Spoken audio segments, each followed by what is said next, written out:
And let's dig into this because I had a whole question set, but I found this really intriguing about running it like a business. You mentioned briefly before our call that hey, you're not going to see my face on the billboard. It's all about the client. So break down really what you mean by that. How does that impact maybe the things you do from a marketing perspective and also just your internal operations? Yeah.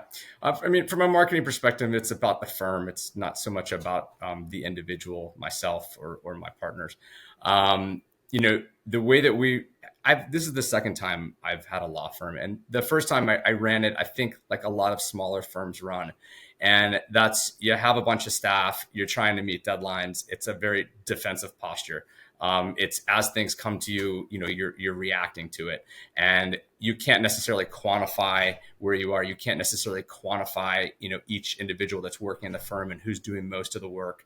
And then you in turn start to give these subjective bonuses and things, and it's a different atmosphere than I was looking for. And so that's when I left that first firm.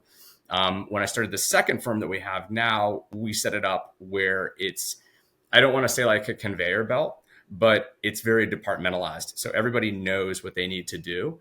And then, for everything from intake to case management to negotiators to, what have you. And then we have a separate lit department. So everything is very compartmentalized throughout the process.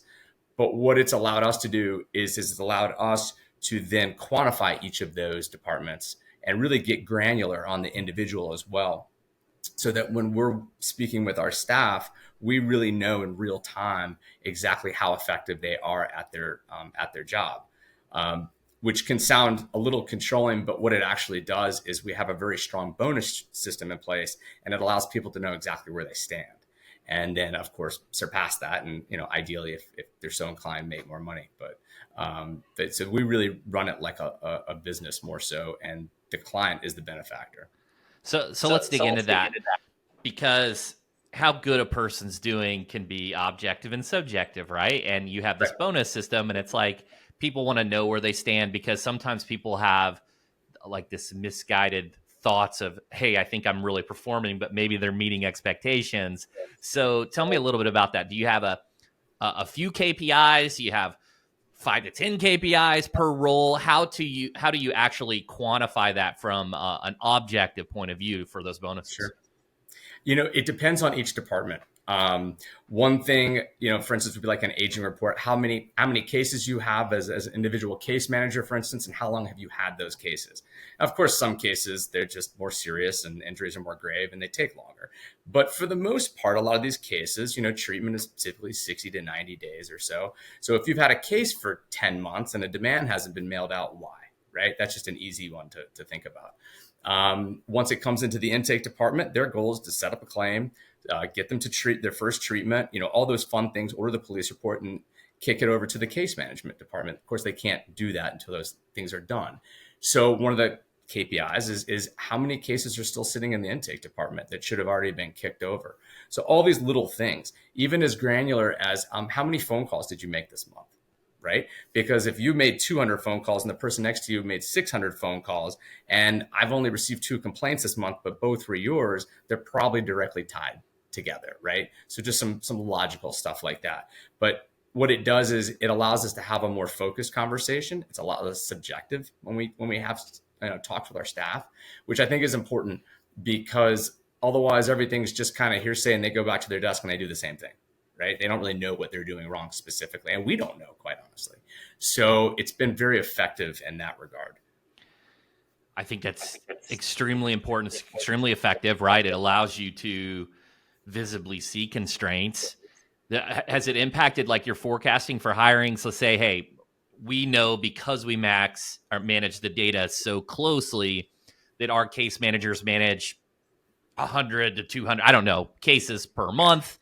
And hey, we need to hire because we're almost at capacity. Have you seen some of those other types of benefits from maybe a capital perspective on like where you're going to deploy capital for hiring? Absolutely. I'll tell you one mistake we made in the beginning is that we ran too lean. So then when we did lose someone, whether they moved or they were fired, whatever, all of a sudden it was a big constraint on the system itself, especially if you lost two people in the same department.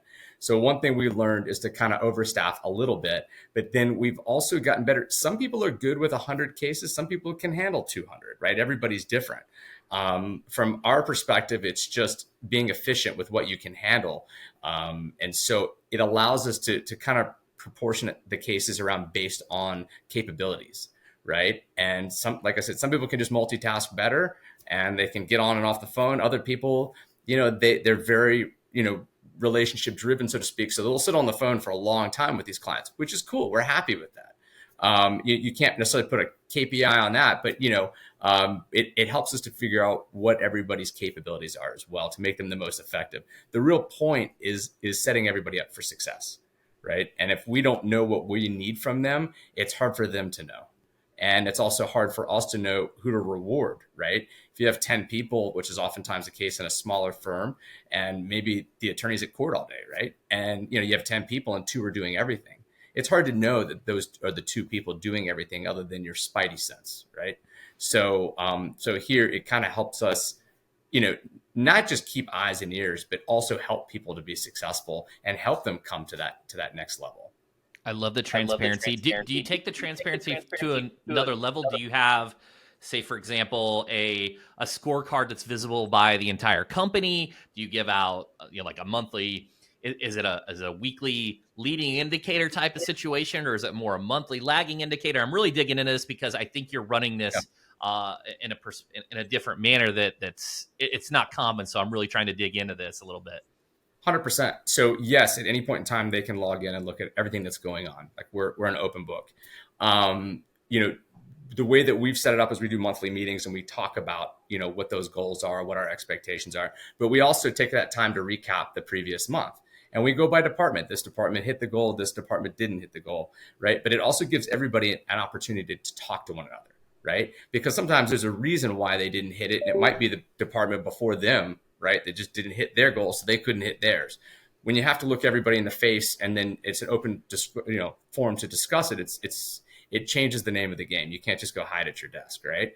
But it makes it a more team environment. So to answer your question, yes, they can look at it any time. Yes, we do a monthly review, globally with everybody where it's an open discussion. There's no egos. I always tell them, you can tell me what I'm doing is terrible. That's fine. But you got to have a better idea, right? You can't just say no for the sake of no. But we all have pretty thick skin.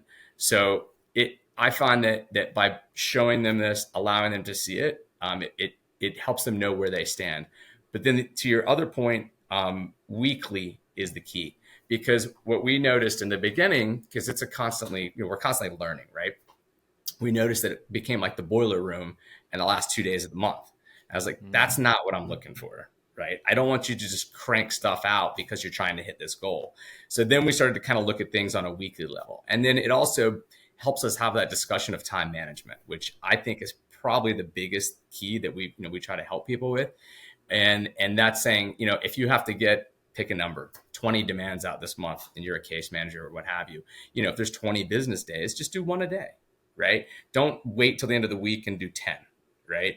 And because that also, it also messes up the next step, right? Then whoever's settling those cases all of a sudden has this flux of 10 that come in where it could have just been 1 at a time and it been more natural. So time management is probably the biggest thing that it helps with.